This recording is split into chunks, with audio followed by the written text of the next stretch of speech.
The city was already awake long before dawn, and so was the scandal. Outside the Thurgood Marshall United States Courthouse, television lights sliced through the fog, washing Foley Square in white glare and restless noise.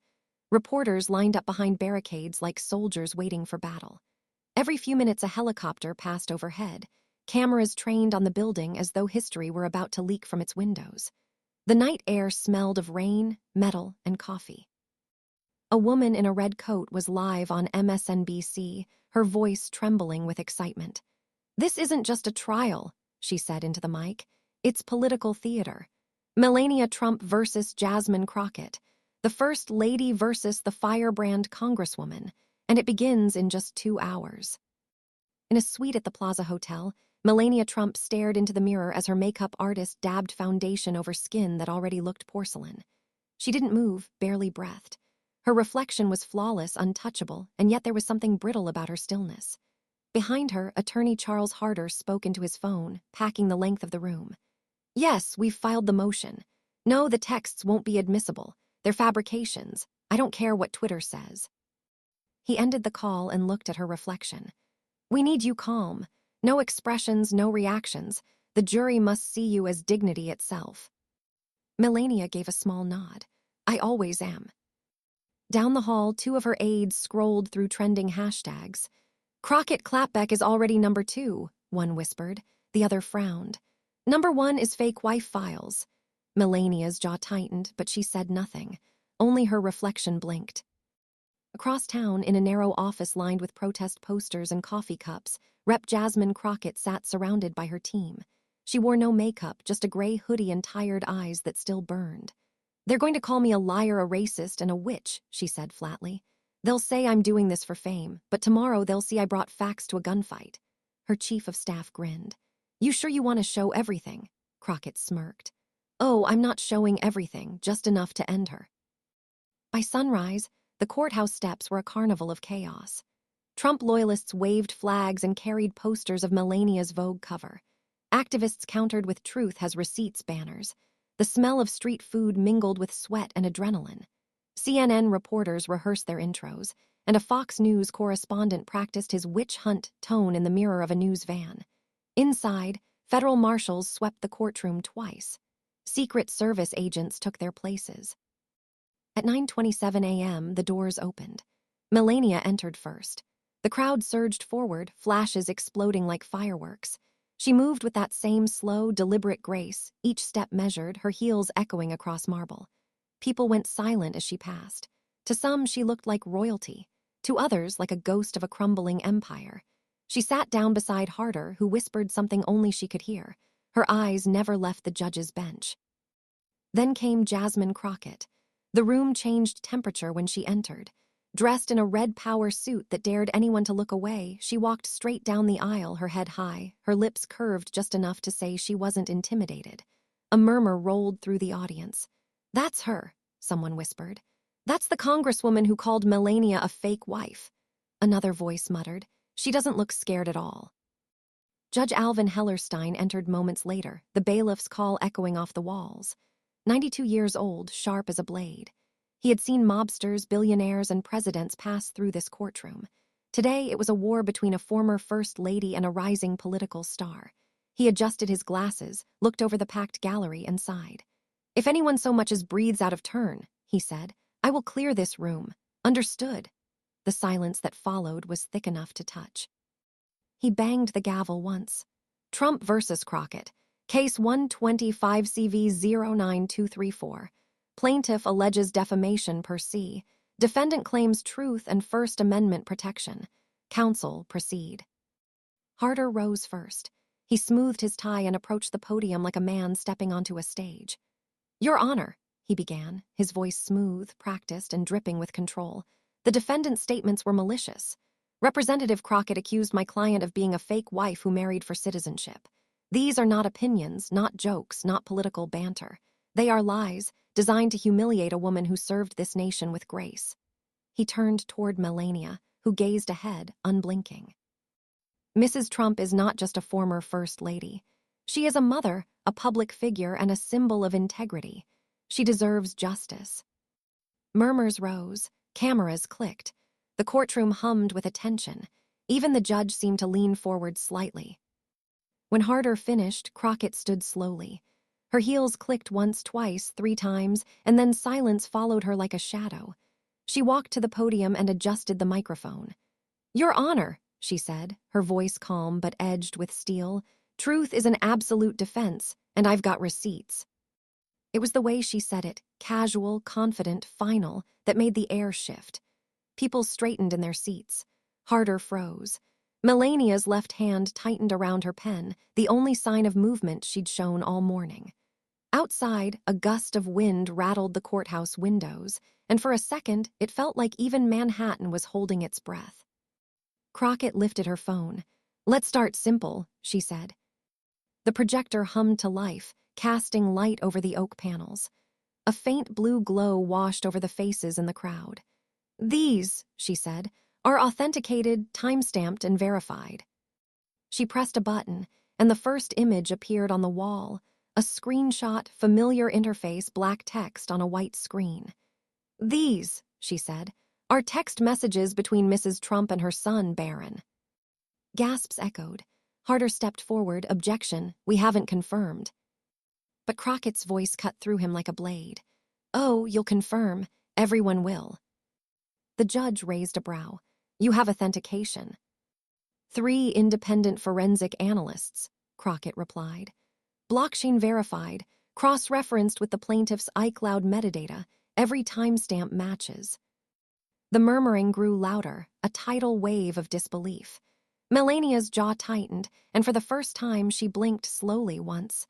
The judge gestured for the lights to dim. "Proceed." Crockett smiled faintly. "Let's read the first one together." The room leaned in. The tension was unbearable.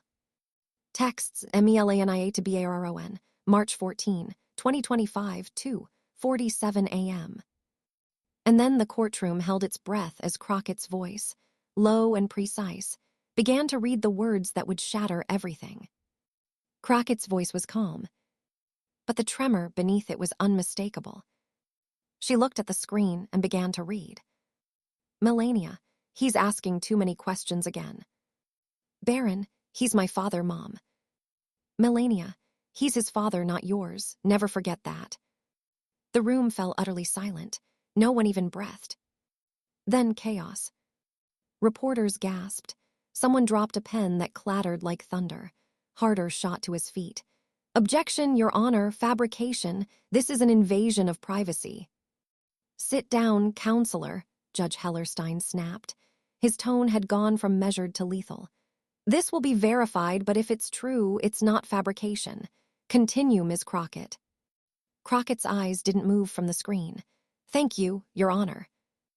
"Barron, then who is my father?" "Melania, it doesn't matter. He died years ago. What matters is that you keep quiet. The world wouldn't understand." Gasps echoed like a chain reaction.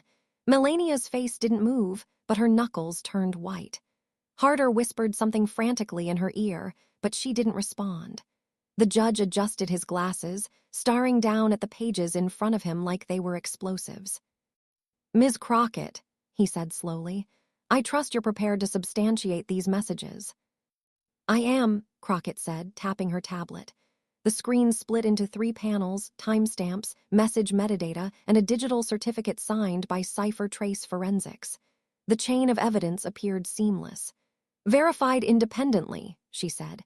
"And," she turned toward the defense table, "I also have something Mrs. Trump's team tried to suppress." She raised a brown envelope. A sealed DNA report from 2017, ordered quietly by a private investigator on behalf of the Trump Organization, filed under the alias Project Silver. The results. "Objection," Harder shouted. "This is private medical information." "Overruled," said the judge. "Proceed." The envelope opened with the faintest sound of tearing paper. Crockett drew out a single sheet, printed in blue ink. "This report compared the genetic profiles of Donald J. Trump and Barron William Trump. The conclusion reads." She paused. For a heartbeat, the courtroom was utterly still. Then she read. "Probability of paternity, 0%. The room exploded. People shouted. Cameras clicked wildly. The bailiff yelled for order. Reporters were already racing out the door to call their editors. Harder pounded the table, red-faced. "Your Honor, this is outrageous. This entire stunt is a smear campaign." But the judge wasn't listening. His gaze was fixed on Melania. "Mrs. Trump," he said, voice low, "do you wish to respond?" Melania didn't answer. She just stared ahead, unmoving. For the first time, the mask cracked, just slightly, a twitch at the corner of her mouth, a flicker of something like pain. Then, quietly, "That report was never meant for the public." "So it's real?" Crockett asked softly. Melania closed her eyes. "It was to protect my son. He didn't need to know." Crockett leaned forward. "Protect him, or protect yourself." That hit like a strike of lightning. Melania's eyes opened again, and now they were cold, distant, the kind that could freeze a room. "You don't understand the world I lived in. I did what I had to. For him. For me." Judge Hellerstein banged his gavel. "Enough. We're not trying character here, we're trying truth. And the truth," he said, glancing at the screen, "appears complex." Outside the courthouse, chaos reigned. News alerts were everywhere. Breaking. DNA report SUGGSDS Trump not DONALD Trump's son. Social media was melting down in real time. Fake wife files had turned into Barron bombshell. Journalists were speculating, activists were spinning, and political analysts were trying and failing to sound neutral. Inside, the court recessed. Melania remained seated, motionless, while her legal team huddled like storm survivors. Harder hissed, "We can't win this. Settle, countersue, anything." But Melania wasn't listening. Her gaze was locked on Jasmine Crockett, who stood across the room, calm and collected, sipping water like she hadn't just detonated a global scandal. Finally, Melania rose. The noise in the courtroom died instantly. She walked slowly to the witness stand, ignoring Harder's protest. "Your Honor," she said quietly, "I would like to testify." A ripple went through the room. Even Crockett blinked. Judge Hellerstein nodded. "Proceed." Melania took the oath, her voice steady. Then she sat down and folded her hands. "I never lied to the American people," she began. "I married a man who promised me protection, power, and a life for my child. When I found out the truth that Barron wasn't his, Donald didn't care. He saw opportunity. He said, 'America loves a family photo.' So I played my role. I smiled. I waved. I stood in silence while they built monuments to a marriage that never existed." The courtroom was so quiet. You could hear the hum of the fluorescent lights. "I didn't do it for love," she continued, voice cracking just slightly. "I did it to survive. And if survival makes me fake, then yes, I am a fake wife. But so are half the people who pretend this country still has integrity." She stopped. No one spoke. Even Crockett looked stunned. The judge rubbed his temples. "Mrs. Trump, that may be the most honest thing said in this courtroom today." Then, turning to Crockett, "Congresswoman, I assume this is where your case rests." Crockett hesitated, then nodded. "Yes, Your Honor." The judge sighed, then addressed the packed room. "In all my years on this bench, I've seen power destroy people. Today, it destroyed illusions.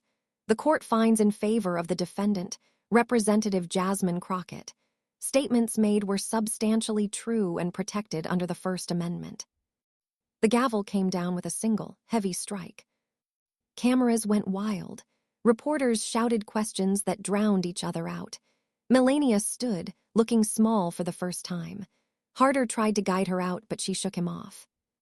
Crockett gathered her papers quietly. As she passed Melania, their eyes met one final time. No hatred, no victory, just exhaustion. Two women who'd burned each other down for the truth. Outside, the storm of microphones and flashing lights swallowed them both. By sunset, the world had changed.